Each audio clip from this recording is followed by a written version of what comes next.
The sky above Tokyo turned purple at exactly 3:47 a.m. Not the gentle lavender of dawn, but a deep pulsing violet that made every human who saw it stop and stare. Takeshi Yamamoto was working the late shift at the observatory when the first readings came through. The instruments went crazy, needles dancing across their displays like they were having seizures. "What the hell?" he muttered, adjusting his glasses and leaning closer to the screens. The electromagnetic readings were off the charts. Space itself seemed to be bending above Earth's atmosphere. Before he could call his supervisor, the purple sky split open. Ships poured through the tear in reality like water through a broken dam.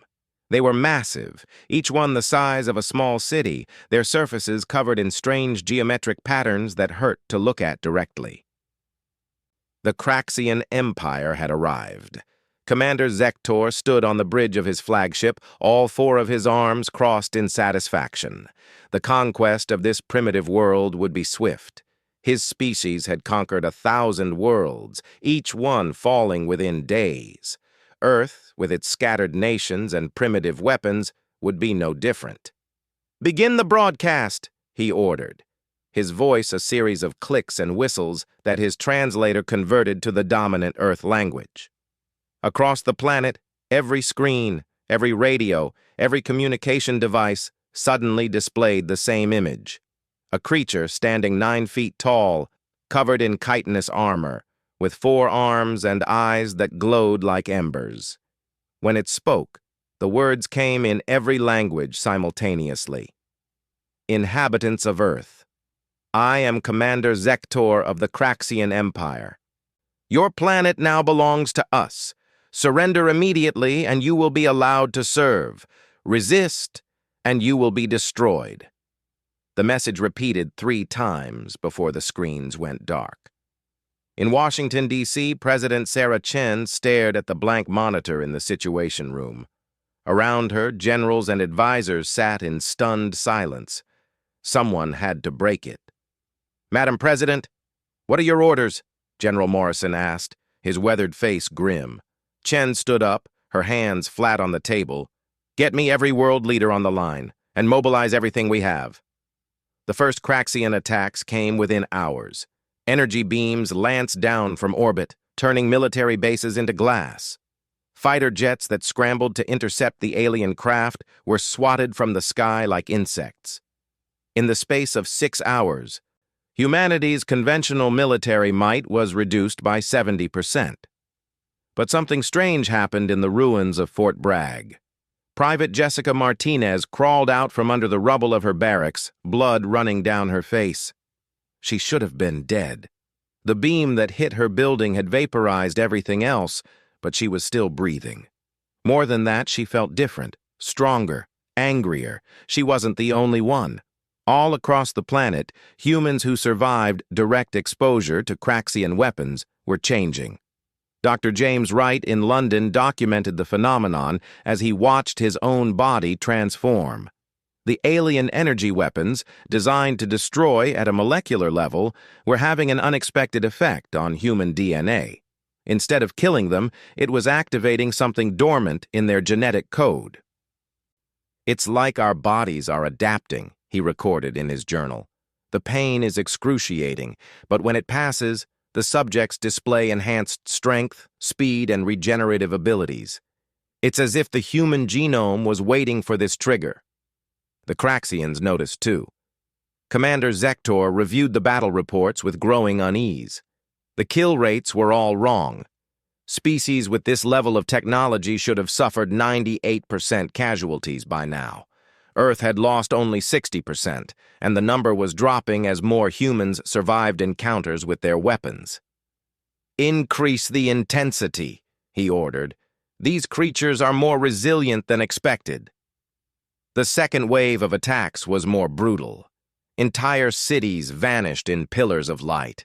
The Craxians deployed ground troops, insectoid soldiers in powered armor that could tear through tank armor with their bare claws.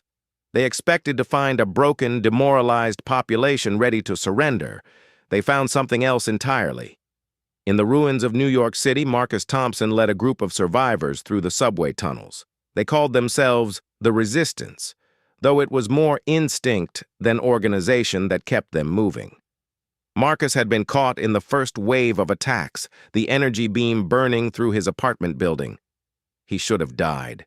Instead, he could now see in the dark and punch through concrete walls. "Movement ahead," whispered Lisa Park, another changed human. Her abilities ran toward the mental. She could sense the alien soldiers before they appeared. "How many?" Marcus asked. "6. They're sweeping the tunnels, looking for survivors." Marcus smiled, and it wasn't a pleasant expression. "Let's give them what they're looking for." The ambush was quick and brutal. The Craxian soldiers, for all their advanced technology, weren't prepared for humans who could move faster than their targeting systems could track. Marcus grabbed one by its armored head and squeezed until the helmet cracked like an egg. Lisa disrupted their communications with her mind, while the others tore into them with salvaged alien weapons and their bare hands. When it was over, 6 alien soldiers lay dead in the tunnel. The humans had taken their weapons and, more importantly, their communication devices. "Can you crack their language?" Marcus asked Tom Hernandez, who'd been a programmer before the world ended. Tom examined the device, his enhanced mind processing information at impossible speeds. "Give me an hour." Similar scenes played out across the globe. The Craxians had expected humans to fight like every other species they'd conquered, with technology and tactics. They hadn't expected them to adapt, to change, to become something more dangerous with each encounter.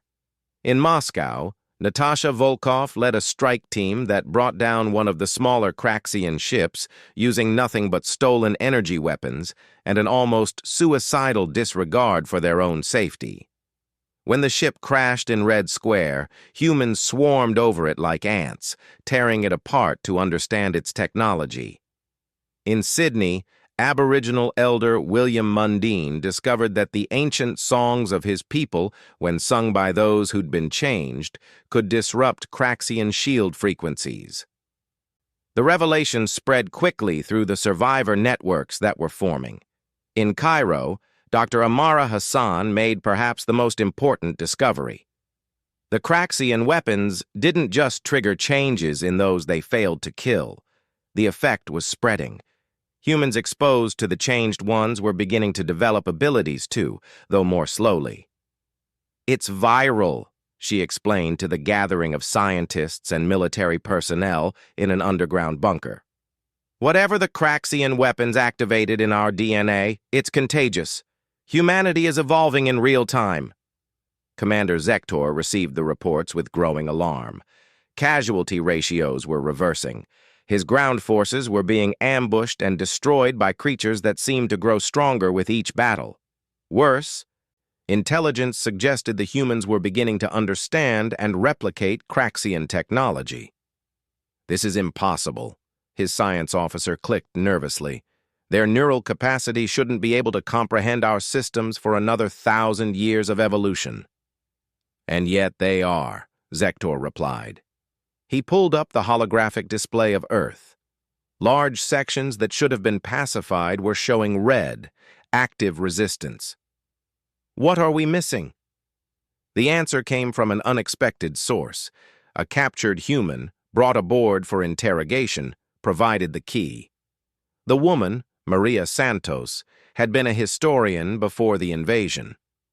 She sat calmly in the interrogation chamber, seemingly unafraid, despite the instruments of torture surrounding her. "You want to know why you're losing?" she said, speaking in fluent Craxian, a language she'd learned in the 3 days since her capture. "It's because you don't understand what humanity is." Zektor leaned forward. "Enlighten me." "Every species you've conquered had achieved unity through peace. They'd eliminated conflict, aggression, the savage parts of their nature. That's why they fell so easily." Maria smiled, and there was something predatory in it. "Humans never did that. We're still savages underneath. We just got very, very good at pretending otherwise. Your weapons didn't make us into something new. They just woke up what was always there.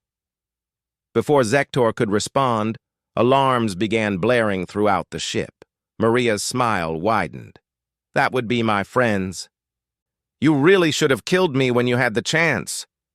The rescue team hit the Craxian flagship like a thunderbolt. 50 humans, all changed, all armed with salvaged and modified alien weapons, teleported directly into the ship using stolen Craxian technology they'd learned to operate through trial and error. They moved through the corridors like a force of nature, tearing through defenders who couldn't adapt to their unpredictable, savage tactics. Marcus Thompson led the charge, his body now capable of feats that would have been superhuman just weeks ago. Beside him, Lisa Park turned the ship's own defense systems against its crew, her mind interfacing with technology in ways the Craxians hadn't thought possible. They found Maria in the interrogation chamber, calmly stepping over Zektor's unconscious form. "Took you long enough," she said. "We had to steal a teleporter first," Marcus replied. "Ready to go?" "Not yet." Maria knelt beside the alien commander and placed her hand on his head. Her ability was different from the others. She could extract memories, knowledge, everything a being knew. It was agonizing for the subject, but she'd stopped caring about alien comfort. When she was done, Zektor was catatonic, and Maria's eyes were bright with stolen knowledge. "I know their entire battle plan," she said. "Every ship position, every weakness in their fleet, every secret they've been hiding." "Then let's get out of here," Marcus said. They teleported away just as Craxian reinforcements arrived, leaving behind chaos and dead invaders. But more importantly, they left behind doubt. For the first time in their 1,000-world conquest, the Craxians were afraid. On Earth, the resistance was becoming an army. The changes were spreading faster now, and with them came understanding. Humans weren't just adapting to Craxian technology, they were improving it. In hidden workshops and underground laboratories, human ingenuity combined with alien science to create weapons the galaxy had never seen. Dr. Wright, now leading a team of enhanced scientists, made breakthrough after breakthrough. "Their technology is based on manipulating quantum fields," he explained to President Chen in a secure bunker. "But they never pushed it to its limits. They never had to. Every other species just surrendered or died." "And we're different?" Chen asked. She'd been exposed to the change herself, though her abilities were still developing. "We're not just different," Wright said. "We're what they feared might exist, but hoped they'd never find. A species too stubborn to die, too adaptable to defeat, and too angry to surrender." The Craxian Empire had made a fatal error. They'd come to conquer Earth with the same tactics that had worked 1,000 times before. They'd expected humanity to break under the weight of superior technology. Instead, they'd given humanity exactly what it needed to become something the galaxy had never seen before. A species forged in the fires of near extinction, armed with the enemy's own weapons, and burning with a rage that would not be satisfied until every last invader was driven from their world. The real war was about to begin. The abandoned missile silo in Montana had become humanity's unofficial capital. 3 months after the invasion began, representatives from every surviving nation gathered in the reinforced bunker, their bodies showing various stages of the change. President Chen stood at the head of the table, her eyes now glowing with the same inner fire that marked all the enhanced. "We've survived the first phase," she began. "Now it's time to take the fight to them." Around the table sat what remained of Earth's leadership. General Morrison, whose transformation had turned his body into living armor. Prime Minister Harrison from the UK, who could phase through solid matter. Chancellor Muller from Germany, whose mind could process tactical data faster than any computer. "My people have cracked their fleet communications," said Director Tanaka from Japan. "We're intercepting everything. They're scared." "Good," Chen replied. "Let them be scared. Marcus." What's the status of Operation Prometheus? Marcus Thompson stepped forward.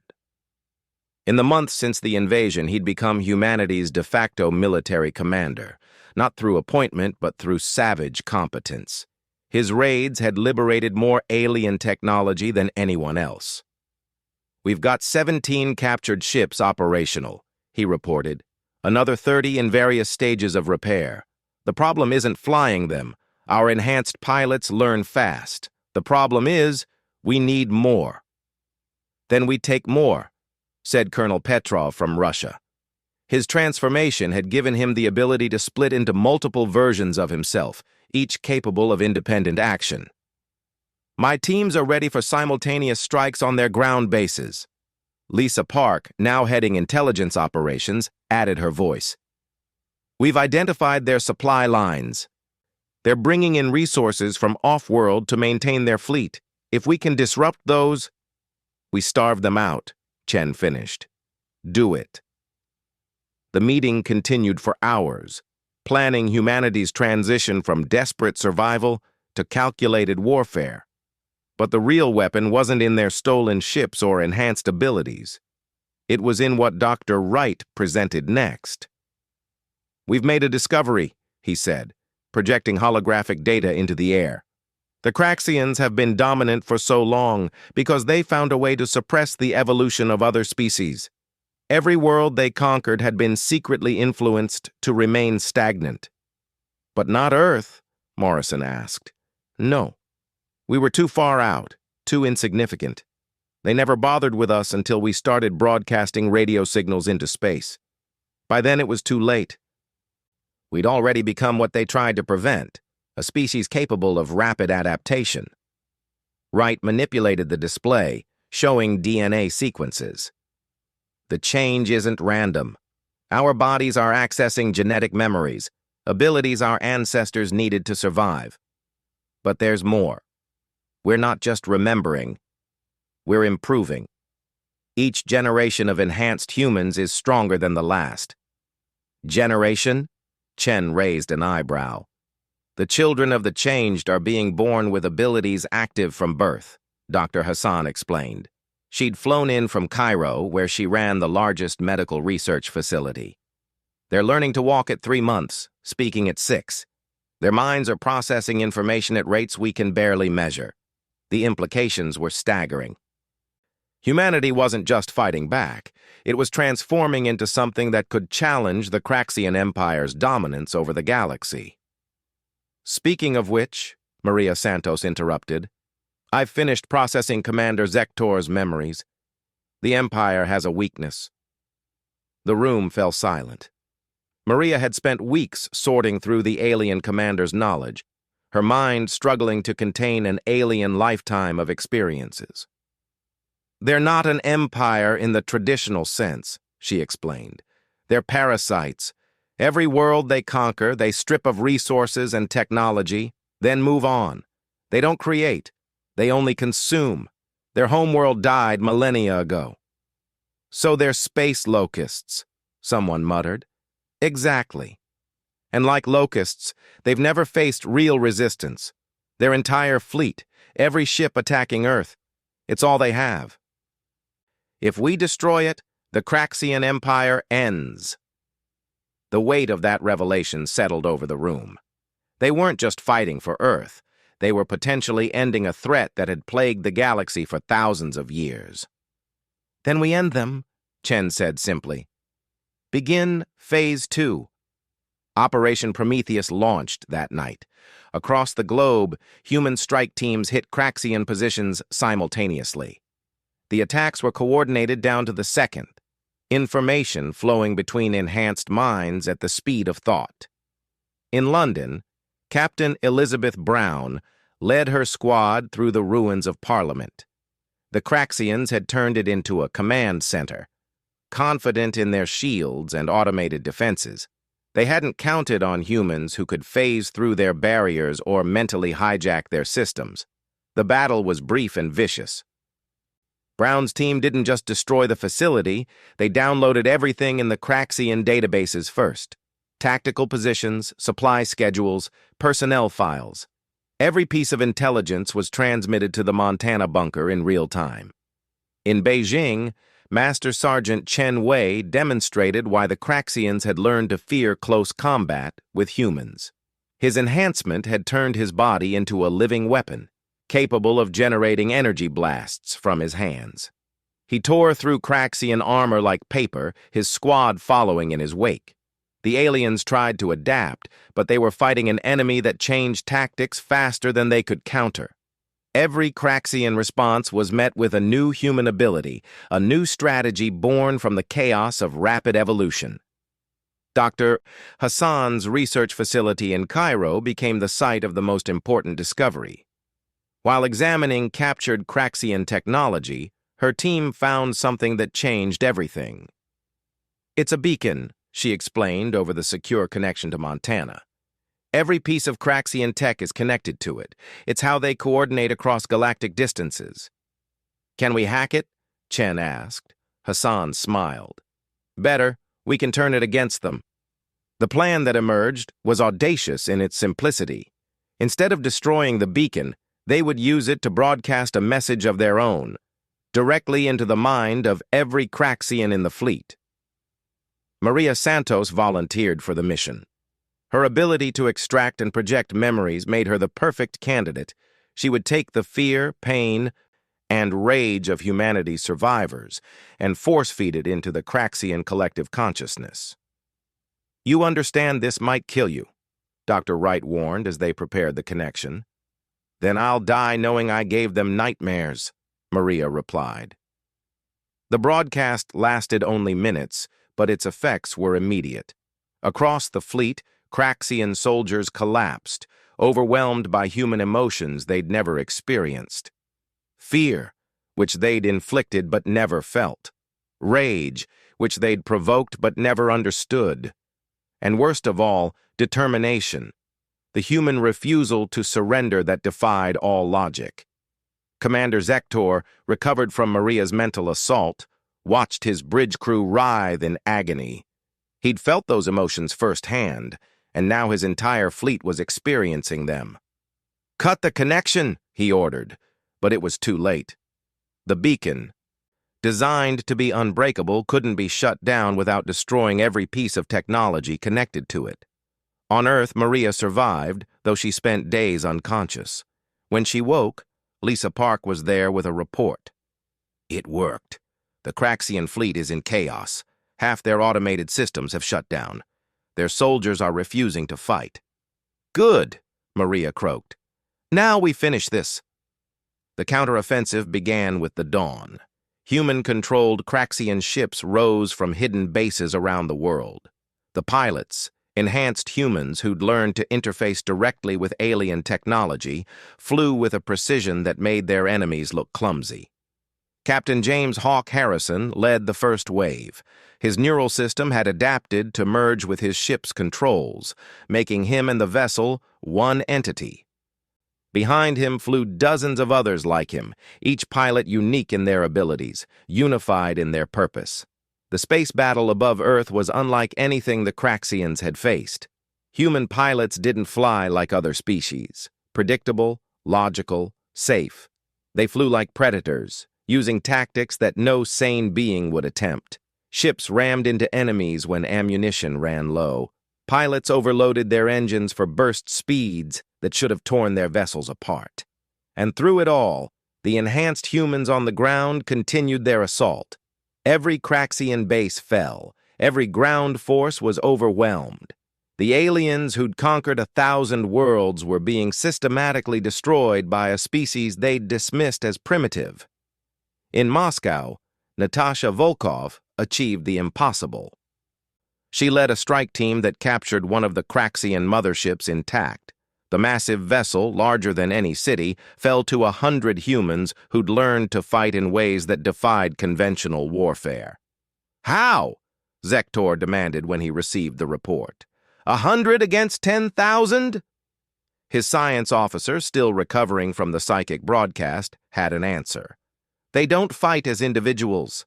They've achieved a collective consciousness while maintaining individual creativity. It's It's what we always feared might evolve. The Craxians had spent millennia preventing exactly this, a species that could think as one while acting as many, that could adapt faster than they could respond, that could turn their own weapons against them with improvements the original designers never imagined. President Chen stood in the Montana Command Center watching the tactical displays. Green dots, human forces, were overwhelming red dots across the board. In space, Captain Harrison's fleet was carving through Craxian formations like a hot knife through butter. "Madam President," General Morrison reported, "we've received surrender signals from 30% of their fleet." "Terms?" Chen asked. "Unconditional. They want to leave. They're offering technology, star maps, anything we want. They just want to survive." Chen considered this. Around her, the enhanced leadership of humanity waited for her decision. They could feel each other's thoughts at the edges of their consciousness, a growing network of human minds that spanned the globe. "No," she said finally. "They came here to exterminate us. They've done it to 1,000 worlds. It ends here." Some might have called it cruel. But humanity had learned cruelty from the Craxians themselves. The empire that had destroyed countless civilizations would find no mercy from the species that refused to be destroyed. The final phase of the battle was swift. Human ships, piloted by beings who could process information faster than any computer, coordinated attacks with surgical precision. Ground forces, led by soldiers who could phase through matter or project energy from their bodies, cleared out the remaining Craxian strongholds. But the real victory came from the children. In secure facilities around the world, the next generation of enhanced humans was already working on improvements to captured technology. Their minds, born into enhancement, saw possibilities that even their parents missed. 8-year-old Tommy Chen designed a new propulsion system that would make Craxian engines obsolete. 6-year-old Sarah Morrison created a defensive shield that could adapt to any weapon frequency.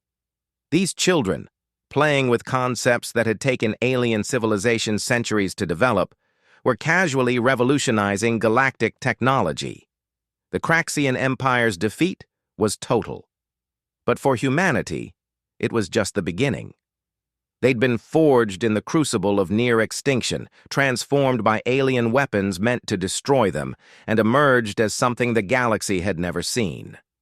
As the last Craxian ship fell from orbit, its systems overloaded by a teenager in Mumbai who'd learned to control electronics with her mind, humanity stood on the threshold of a new age. They had the technology of 1,000 conquered worlds. They had abilities that defied the laws of physics as the galaxy understood them. And they had something the Craxians never possessed: the driving ambition to not just survive, but to thrive, to explore, to become more than what they were. The invasion was over. The expansion was about to begin. Commander Zektor's flagship drifted powerless in Earth's orbit, its engines crippled, weapon systems destroyed. Through the view screen, he watched the impossible. His entire armada, the pride of the Craxian Empire, being torn apart by a species that should have been extinct months ago. "Emergency jump protocols!" he screamed at his bridge crew, but the navigation officer could only gesture helplessly at dead consoles. "The humans have locked our systems," the officer clicked in their native language. "They're using our own codes against us."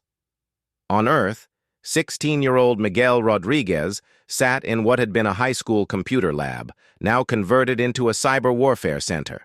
His enhancement had given him the ability to interface with any electronic system, and he was currently puppeting 17 Craxian vessels simultaneously. Around him, other teenage hackers were doing the same, turning the alien fleet against itself. "Hey, I've got their command ship," Miguel announced. "Should I space their bridge crew?" "Negative," came the response from Colonel Thompson over comms. "We want their commander alive. President Chen has plans for him." The boarding of Zektor's flagship was almost anticlimactic. A team of enhanced humans simply teleported onto the bridge, their stolen and improved Craxian technology making their shields and barriers useless. Marcus Thompson himself led the team, his body now capable of shifting between solid and energy states at will. "Commander Zektor," Marcus said, speaking perfect Craxian, "on behalf of humanity, you're under arrest for the attempted genocide of our species." Zektor tried to stand defiant, but surrounded by beings who had survived everything his empire could throw at them, he felt something he'd never experienced before: despair. "You don't understand," he clicked desperately. "The Empire has protocols. If we don't report back, they'll send the entire fleet. Millions of ships. You've doomed yourselves." Marcus smiled, and it was all Predator. "We're counting on it."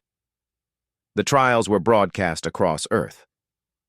Every surviving human watched as Craxian officers stood before tribunals, their crimes detailed in excruciating detail.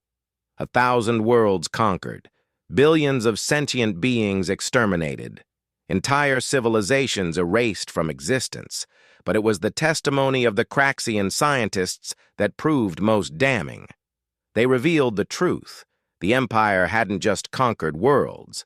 They'd actively prevented species from evolving, from reaching their full potential.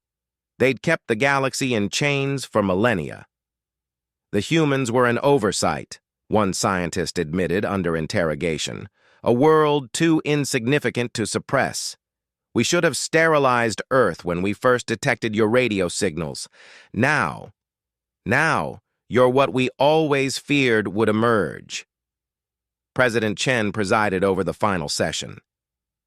She'd changed dramatically since the invasion began, her enhancement granting her the ability to see probability streams, possible futures branching out from each decision. "Commander Zektor," she announced, "you and your officers are found guilty of crimes against sentience itself. The sentence is not death, it's something worse. You're going to help us free every world your empire has enslaved." The Craxians' 4 eyes widened in horror. "You can't! The Empire will fall," Chen interrupted. "And you're going to watch it happen." The preparation for humanity's counterstrike took 6 months. In that time, the changes accelerated. The 3rd generation of enhanced children were being born with abilities that defied classification. They could manipulate matter at the subatomic level, fold space with their minds, see across dimensional barriers. Dr. Wright, now more energy than flesh, led the scientific efforts. "We've reverse-engineered their entire technological base," he reported to the War Council. "But more importantly, we've improved it. Our ships are faster, our weapons more powerful, our shields adaptive to any attack." "And our soldiers?" General Morrison asked. He'd evolved to the point where his body was essentially indestructible, able to survive in the vacuum of space. "We have 3 million volunteers ready for deployment," Colonel Petrov answered, his multiple selves speaking in unison, each one capable of taking on a Craxian platoon single-handedly. But the real weapon was something the Craxians couldn't have imagined. Humanity had achieved what no species in galactic history had managed: unity without losing individuality.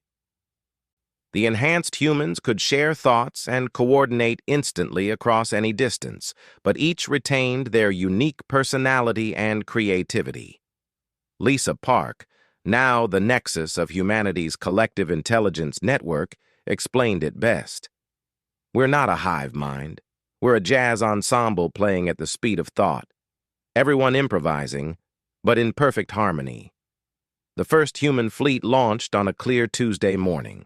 1,000 ships, each one a masterpiece of hybrid technology, crewed by beings who had transcended the limitations of baseline humanity. Their mission was simple: follow the paths laid out in the captured Craxian databases and liberate every enslaved world. Captain Harrison led the vanguard in a ship he'd named Vengeance. His consciousness was so integrated with the vessel that he could feel every rivet, every circuit. Behind him flew the most dangerous collection of warriors the galaxy had ever produced.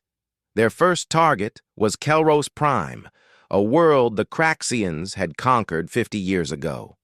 The native Kelrosians had been reduced to slave labor, their once proud civilization gutted. The Craxian garrison there received word of the human fleet's approach and prepared for battle. They might as well have prepared for a supernova. The human ships didn't fight like anything in Craxian military doctrine. They phase-shifted through defensive barriers, their weapons adapting to shield frequencies in real time. Pilots who could see seconds into the future danced around enemy fire with casual ease. On the ground, human soldiers displayed why close combat with their species had become the stuff of Craxian nightmares. Sergeant Williams could generate localized black holes with her mind. Private Kim's body converted kinetic energy into explosive force. The harder he was hit, the more devastating his counterattack. Lieutenant Foster had evolved beyond physical form entirely, existing as sentient electricity that could possess and overload any system.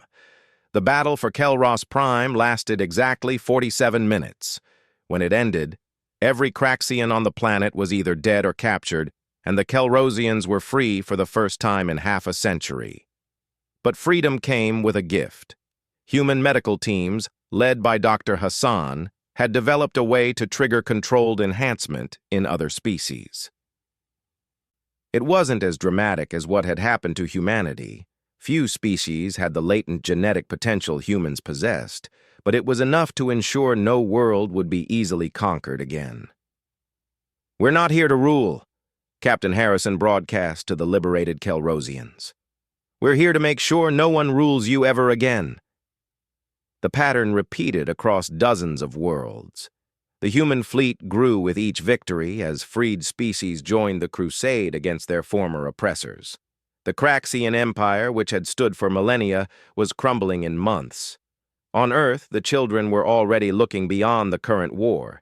In classrooms that would have seemed like science fiction labs a year ago, young minds tackled problems their parents couldn't even conceptualize. "Why stop at this galaxy?" asked 10-year-old Emma Watson during a strategy session that included world leaders. Her enhancement allowed her to perceive 11 dimensions simultaneously. "The Craxian database mentions other galaxies with similar empires. We could free them all." President Chen, who had learned to value the insights of these extraordinary children, nodded thoughtfully. "One war at a time, Emma. But you're right. This is bigger than just the Craxians." The turning point came at the Battle of Threx, the Craxian military stronghold. 300 Craxian battleships, the elite of their fleet, waited for the human assault. They'd studied every battle, adapted their tactics, prepared for the savage assault they'd come to expect. What they got instead was psychological warfare on a scale they couldn't comprehend. Maria Santos, recovered from her earlier efforts and stronger than ever, led a team of psychic warriors in a coordinated mental assault. They projected not just fear, but the memories of every being the Craxians had killed, every civilization they'd destroyed. The Craxian crews went mad. Ships turned on each other as millennia of suppressed guilt and projected suffering overwhelmed minds that had never developed defenses against such attacks. By the time the human fleet arrived, half the enemy ships were already destroyed, their crews having turned on each other in psychotic breaks. "This is mercy," Maria said coldly as she watched the carnage. "They're feeling a fraction of what they inflicted on others. The siege of the Craxian homeworld, or rather, the massive space station they'd built after destroying their original planet, was almost unnecessary. The Empire's remaining forces had either surrendered or fled to the galaxy's edge. But humanity came anyway, bringing with them representatives of every species the Craxians had oppressed. Commander Zektor was brought to witness the fall of his civilization. President Chen stood beside him on the observation deck of Earth's flagship, now renamed Hope. "You were right about one thing," Chen told him, as they watched the Craxian station's shields fail. We are what you feared might evolve, but you're wrong about why you should fear us. Because you're stronger? Zektor asked bitterly. No, because we remember what it was like to be weak. And we'll never let anyone else suffer that again. The Craxian Empire's end was broadcast across the galaxy. The station's population was evacuated. Humanity wouldn't commit genocide, even against genocidal enemies. The Craxians would live, but scattered, powerless, forced to face the judgment of every species they'd wronged. But the real message was in what came next. Humanity didn't claim the Empire's territory or resources for themselves. Instead, they established the Galactic Liberation Council with representatives from every freed world. Technology was shared freely. Defense pacts were signed. For the first time in millennia, the galaxy's species could develop without fear. Dr. Wright, now serving as humanity's scientific ambassador, addressed the first full council meeting. The Craxians tried to keep us all in cages, afraid of what we might become. They were right to fear. Look at what we've accomplished together in just 1 year. Imagine what we can do in 10 or 100. The transformation continued on Earth. The fourth generation of enhanced humans were being born with abilities that would have been considered godlike just years before. They could manipulate fundamental forces, create matter from energy, and some showed signs of being able to perceive alternate realities. But with power came wisdom, hard-earned from their near extinction. These new humans were taught from birth about responsibility, about the dangers of becoming what they'd defeated. Earth's schools became academies for heroes, not conquerors. Marcus Thompson, now serving as humanity's military advisor to the Council, often spoke to the new recruits. "We're the monsters that monsters fear," he would say, "but we choose to be monsters only to those who would harm the innocent. Never forget, we have the power to destroy. We choose to protect." The galaxy was changing rapidly. Species that had stagnated for centuries were suddenly advancing. Alliances formed between worlds that had never known they weren't alone. And at the center of it all was Earth, the little blue world that had refused to die. But humanity's ambitions didn't stop there. The enhanced children were already working on technologies that would allow intergalactic travel. They spoke casually of exploring other dimensions, of making contact with civilizations beyond current understanding. "We're just getting started," 16-year-old Miguel Rodriguez said in an interview. He'd evolved to the point where his consciousness could exist in multiple places simultaneously. "The Craxians kept the galaxy in the Dark Ages. We're going to bring a renaissance." The warnings went out to any other would-be conquerors in distant galaxies. Images of the Craxian Empire's fall, of human soldiers who could tear through advanced armor with their bare hands, of children who could rewrite the laws of physics for fun. The message was clear: attempt to conquer, to oppress, to destroy, and face the wrath of a species that had looked extinction in the eye and laughed. Some called humanity the galaxy's guardians. Others whispered they were its new predators. The truth was more complex. They were what they'd always been, survivors who'd become something more through necessity. They were proof that sometimes the will to live could overcome any force in the universe. As President Chen stood before the United Galaxy, her form shifting between matter and energy states as casually as breathing, she delivered humanity's promise to the cosmos. "We were born in violence, raised in struggle, and baptized in our own near extinction. The Craxians thought they were bringing death to a primitive world. Instead, they awakened something that had slumbered in our genes since we first looked up at the stars and dared to dream. We are humanity. We are the sword and the shield, the monster and the hero. Try to destroy what we protect, and we'll show you why the Craxians' greatest mistake was not killing us when they had the chance. The galaxy is under our watch now. Let anyone who would bring harm to the innocent beware. Humanity remembers, humanity adapts, and humanity endures." The age of empires built on conquest and fear was over. The age of humanity had begun, and somewhere in the void between galaxies, other would-be conquerors detected the broadcasts from the Milky Way and made the wise decision to look elsewhere for easier prey. Earth's children had come of age, and the universe would never be the same.